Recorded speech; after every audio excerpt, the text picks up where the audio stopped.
This is the ultimate source of self-confidence, knowing that no matter what happens, you can handle the emotions that come with it. Welcome to the Connect Method Parenting Podcast, where correction is out, connection is in, and your kids want to listen to you. I'm Andy Martineau, creator of Connect Method Parenting, here to help you stay calm, confident, and connected no matter what. Hey, everybody. Welcome back. This is the final installment of our self-confidence mini-series that we're doing here on the podcast. And this mini-series goes hand in hand with a supplementary mini course that's also called Self-Confidence that you can sign up for at connectmethodparenting.com/confident or confidence. Maybe it's confidence. We'll do both. We'll make sure both work. And that mini course includes a workbook, a 5-minute daily implementation activity, and a private podcast feed with a 1 to 5 minute little daily episode that will teach you what to do that day, explain what to do so that you can go take this to the next level, because self-confidence is essential for effective parenting, and your confidence directly impacts your child's sense of security.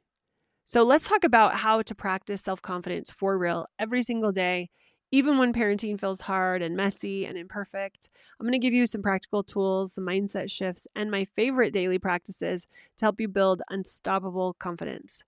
Self-confidence is based on our beliefs, on our mindset, on our thoughts. And there's a difference between confidence, specific to a practiced skill, and self-confidence, which is an overall mindset about your ability in all areas that matter to you. Very different. I want to take a second and talk about growth mindset versus fixed mindset, because when we're talking about self-confidence, to me, and this is just me, so go with it as you will, but to me, when I think about self-confidence, it's in lockstep with growth mindset, because self-confidence is this mindset of curiosity and compassion and empathy, believing I'm doing my best and wanting to do better, committed to learning and growing no matter what, versus a fixed mindset is I'm really good at painting, or I'm really good at drawing, or I'm really good at reading or exercising, and I was just born with it. I didn't really learn it as much as I just am it. And what I have found with parenting is the more we can lean away from thinking I'm patient or I'm not patient, or I'm organized or I'm not organized, it's a very fixed mindset. I am this or I am not this thing.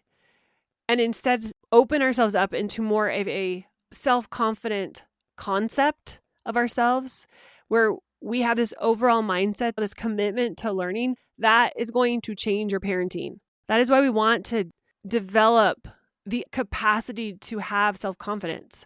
You know, I used to homeschool my kids when they were little, and I had so many moms come up to me and say, I could never homeschool because I'm just not a patient person. And I had to laugh because I wasn't a patient person either. Like, this assumes patient was something you either just were born with or not born with. I had to develop patience to homeschool my kids. No doubt about it. I had to up-level my game big time because I was underdeveloped in so many areas.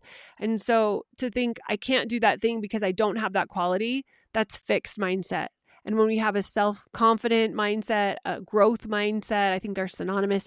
Your thoughts are going to be leaning towards, I want to develop more capacity for patience. I want to develop more of a capacity to be organized, to not get triggered by that thing. So a growth mindset or a self-confident mindset sees failure not as evidence of inability, but as a springboard for growth. It thrives on challenges. It sees them as opportunities to stretch our existing abilities. Self-confidence is a capacity that any of us can develop through practice and repetition. And when you take action, there's only 2 options. So you're going to take action to learn how to be more patient, to learn how to be more organized, to learn how to do bedtime better. So you take an action and you're only going to get one of 2 results. It's either going to work or it's not going to work. That's it. The process is beautifully simple. You take action, you fail or succeed, you learn. Self-confident people don't take action and always win.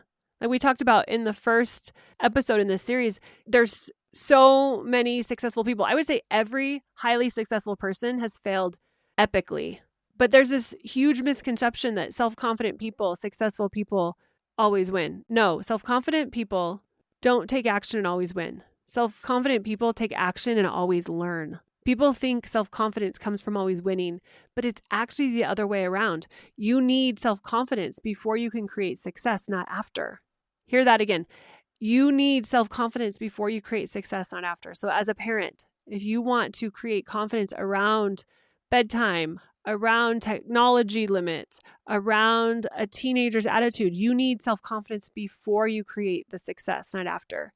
If we aren't taking action, if we aren't trying it out because we're afraid we might fail, then we're just failing ahead of time. So if you think, well, I don't know how to handle the electronic situation. I don't know how to make bedtime better. I don't know how to handle this really disruptive behavior, and you're not taking action, then you're just failing ahead of time. It's the opposite of self-confidence. It's not how you're going to gain any self-confidence. So you need to take action, and then you either fail or you succeed, and then you learn and you repeat. You don't want to avoid trying to create something new with your kids or with yourself, because when you avoid trying to create something new, you don't get the strategic byproduct of the action that you would have taken. There's always learning and growth by taking action. And then whether you fail or succeed, there's growth in that. So self-confidence fuels action. Action towards making bedtime better, action towards increasing your patience, action towards not getting triggered by your child's behavior. If you're not taking action, it's because you're not generating the feeling of self-confidence. Sometimes failing, you all, is the best thing that can happen to us. Our failures are often the exact catalyst we need for our greatest growth. One of my clients was terrified of having this difficult conversation with her teenage son about screen time. She kept avoiding it because she was afraid she was going to mess it up. And when she finally had the conversation, it didn't go well. He stormed off, he slammed the door. But here's the interesting part. That failure gave her exactly what she needed. She learned that her approach was too lecture-based, that she had a little edge to her voice. And she did a little inquiry about that. She understood what was going on. She realized she hadn't really seen or heard her son. So she learned that her son didn't feel seen. He felt unheard, and that he felt dismissed, and he felt like she wasn't empathetic. She learned so much about what didn't work. And I would say one of the most important things is her nervous system learned that she could survive a difficult conversation, even one that didn't go well. She could survive. She could come out on top. She could learn. She could do better next time. So her nervous system was calmer the next time she had the conversation. And when she did have the follow-up conversation, it went so much better because of what she had learned from her failure. She would not have been able to learn that if she hadn't failed. She wouldn't have been able to have that up-leveled conversation the next time if she hadn't failed the first time. The only thing that prevents action, the only thing that prevents you from going out into the world and living the best version of yourself is your fear of feeling the emotion if it doesn't work. This is so powerful for parents to understand. Often we avoid trying new approaches with our kids because we're afraid of the emotions we'll feel if it doesn't work. Disappointment, embarrassment, frustration, inadequacy. And when you understand that feelings are just vibrations in your body, and there's no emotion you can't handle, the life that lays out in front of you becomes limitless. This is the ultimate source of self-confidence, knowing that no matter what happens, you can handle the emotions that come with it. You can handle the disappointment. You can handle the embarrassment. You can handle the pushback. You can handle the frustration. And because you know you can handle these emotions, you're willing to take action, try new approaches, and grow as a parent. So here are some thoughts you can borrow to build your own self-confidence. I have 12 of them. I'm going to go through them. 1, I believe in my ability to get the result I want, no matter how long it takes, how many times I fail, or what I need to learn. 2, I enjoy making the impossible happen. 3, I see no reason why I can't create something spectacular if I keep trying it with all my heart. 4, failure is the way to success. 5, discomfort is the currency to success. 6, since I can learn to do anything I set my mind to, I can learn to love unconditionally. 7, I am the exact parent my child needs right now. 8, my mistakes don't define me. My willingness to learn from them does. It's so good. That's one of my favorites. 9, I trust myself to figure this out. 10, I am becoming more confident with every challenge I face. 11, the worst thing that can happen is failure, and I can handle failure. And 12, there is nothing that can happen that I can't handle, because the worst thing that can happen is an emotion, and I know I can handle any emotion. So save those, write those down. If you're doing the mini course that's supporting this 3-part series, those will be in your workbook. So go look for those and read them. Find the ones that resonate and imagine what your life would be like if you believed those. So several common thoughts that prevent us from having self-confidence are: 1, others will judge me. As parents, we often worry about judgment from other people, thinking other parents will think I'm too permissive or I'm too strict. And the truth is, people are going to have opinions anyway. If we could just make peace with the fact that people are going to have their opinions, people are going to judge, that's what they do, we will be free. So free yourself from other people's opinions. They're going to have them regardless. You can be as perfect as you possibly can. There's still going to be people that don't like it. 2, my kids won't like this. They're going to push back and I don't want to deal with that, or I'm afraid of dealing with that. Some parents, you all worry, and I get this because I used to be there, that setting boundaries is going to create discomfort, and it is. It's going to create discomfort for their kids. It's going to create discomfort for them, and that's true. The reality is when we show up authentically with the intention to serve our children, they're going to feel that. They will respond to that at some level, and we can feel so good about what we are doing if we can stay true to the feeling of serving our kids, what is best for them. And we will never regret setting a limit, whether it's with technology, bedtime, friends, homework, whatever it is, from a place of service, showing up authentically with the intention to serve our children. They will feel that. Maybe not right out of the gate. They might still respond by getting frustrated, but know that that message is being sent. And on some level, they're hearing it. And if we just keep showing up that way, it's going to get through. 3, people will think I'm arrogant. So when you start showing up as this confident parent, some people might feel threatened. But remember, they're going to think that. It's totally okay. They can think that. This is not a problem. This is not an emergency. You don't need to manage their thoughts. They're going to think that whether you go one way or the other. Number 4, people will think I'm trying to be better than them. This is a big one in parenting circles. When you make a different choice, others might feel judged. I heard this quote somewhere that said something like, I'm just trying to be better than I was yesterday. And there is no human being that is better than another human being. So as long as we're not going into the compare game and we're just trying our best, there are going to be people that might be intimidated, that might feel judged by you. That's okay. So other people will think what they think. Your job is to love other parents exactly where they're at, love yourself where you're at, love your kids exactly where they're at. It's going to be amazing. One mom in my program shared how this played out for her. She said, I was at a family barbecue when my 5-year-old had this big meltdown over not getting a popsicle before dinner. And instead of giving a harsh consequence like my family expected, I got down on his level, I validated his emotions and helped him get through it. And my sister-in-law commented that I was going soft and that my kids needed some discipline to learn better. I felt that similar wave of self-doubt at first, but then I realized her reaction was about her parenting beliefs, not mine. And that was totally fine. And it was okay that she believed that, and it made sense that she believed that. And I was able to stay confident in my choice rather than go defensive against her or switch how I was reacting in the moment. And it was okay that I didn't have her approval. So good. Another mom shared with me once that her son was having this complete meltdown at bedtime, and how in the past she would have gotten angry or yelled or felt completely helpless or given in or all of the above. And she was starting to recognize how both of the responses, both when she went passive and authoritative, came from a lack of confidence. And she told me that she remembered what we had been talking about with alpha children and how they needed this confident leader.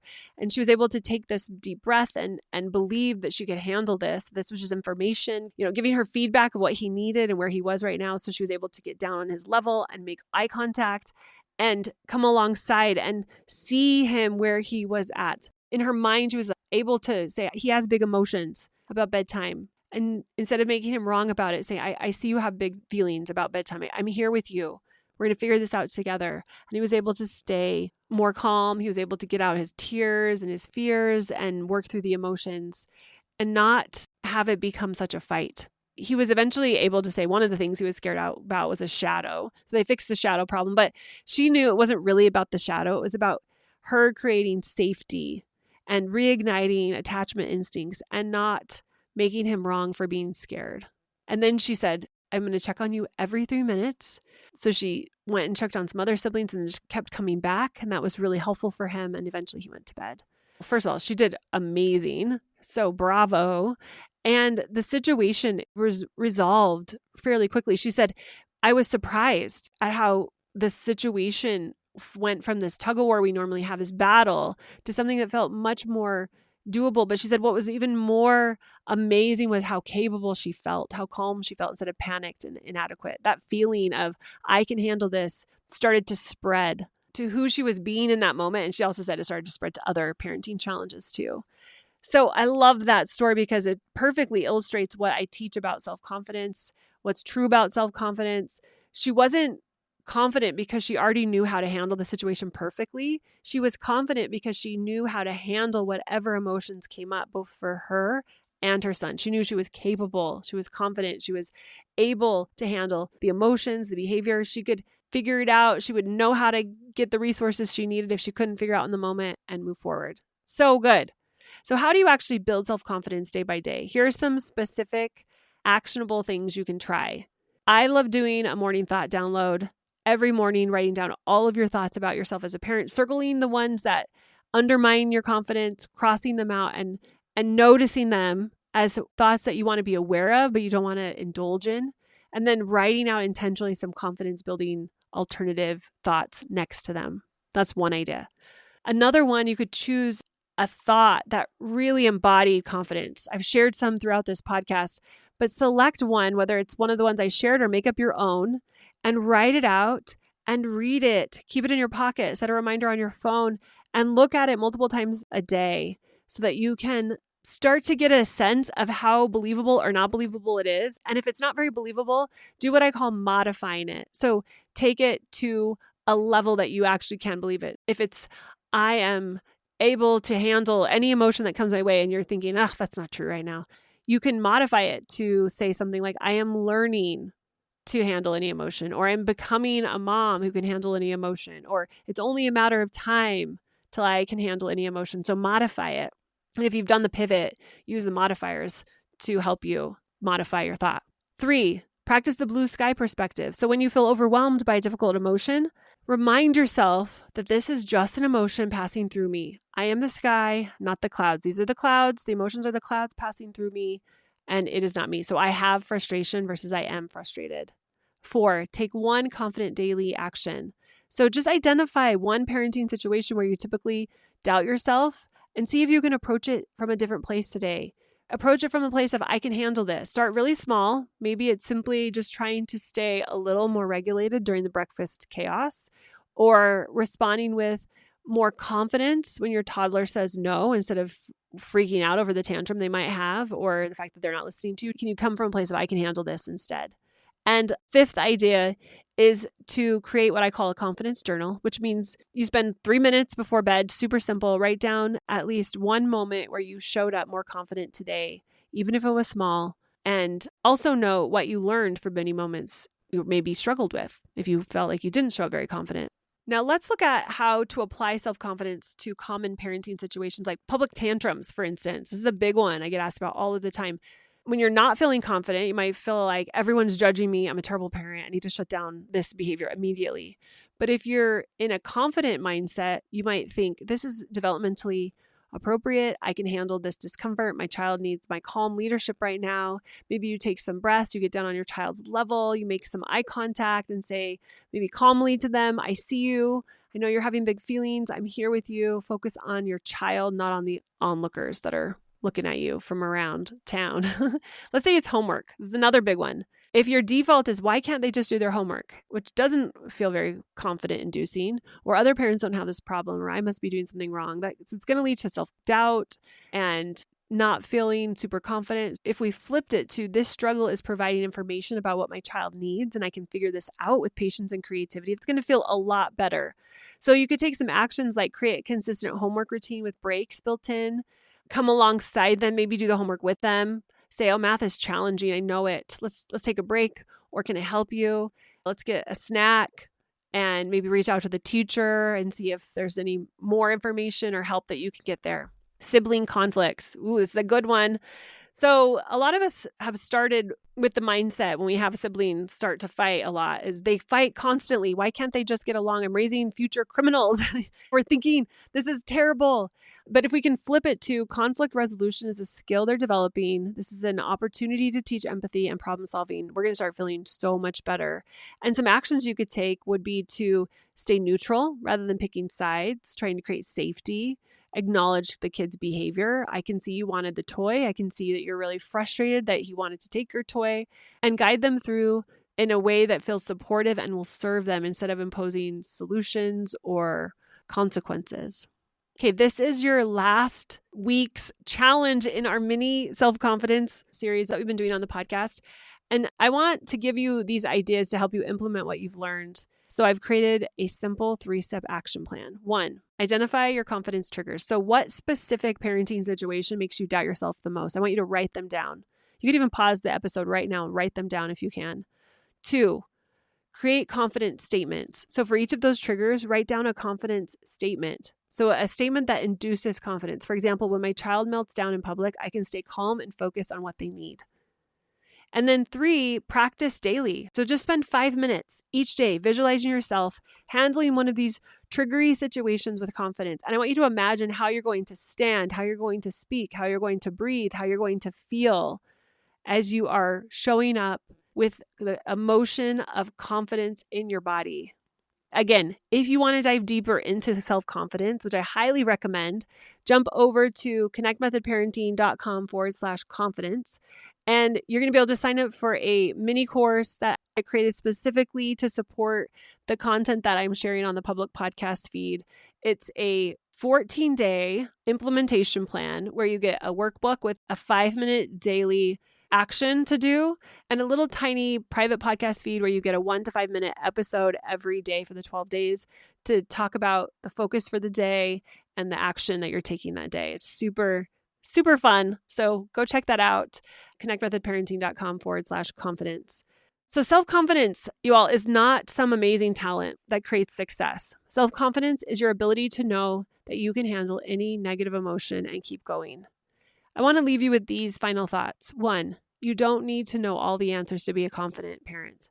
2, you just need to believe in your ability to figure things out. 3, every failure is simply information about what you need or what your child needs. 4, the most confident parents are not perfect. They're resilient.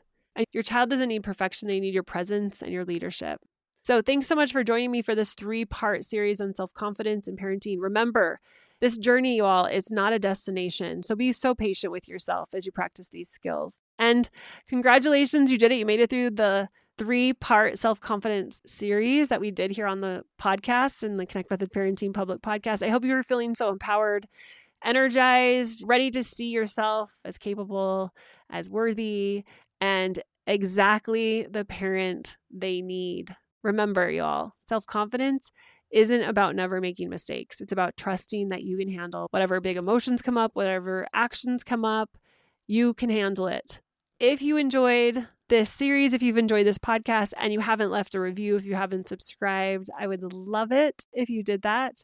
If you want more support on your parenting journey, you can always check out connectmethodparenting.com for more information on how to do that. And as always, thank you so much for being here. I'll see you next time for another amazing conversation. Bye, you all.